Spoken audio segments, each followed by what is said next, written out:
ঘুমের তৃতীয় দিন আমাকে লটকায়া কারেন্টের শর্ট দিয়া পিটায় আর বলে, এই গুনবী তুমি কেন বলছো ইসলাম একমাত্র সঠিক ধর্ম? তোকে বলতে হবে সকল ধর্ম সঠিক। আমি বললাম যদি এই জন্য আনেন তাহলে করস পায়ার সালাম। সিটিডিসির 1 নম্বর টিমের প্রধান ইমরান সে বলতো গুনবীরে এমন ভাবে মারবি জানো আমি এসে দেখি তাকে হাসপাতালে নিতে হবে, এই অবস্থায় তাকে রাখবি। আমি বললাম আমার অপরাধ কি?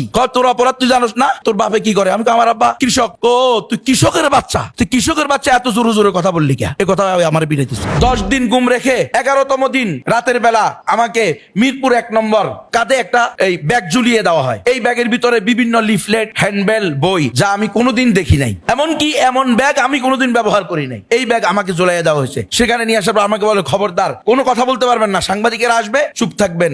আপনাকে ক্রস ফায়ার দেওয়ার কথা ছিল, বেঁচে গেছে। 3 বারে 9 দিন রিমান্ড দিয়ে 7 দিন আলাতল পিটেছে প্রতিদিন। এমন কোনোদিন যায় নাই আমারে পিটায় নাই। অন্তত পক্ষে আমি চাই না আমার কোনো দুশ্মনও এই কারাগারে যাক।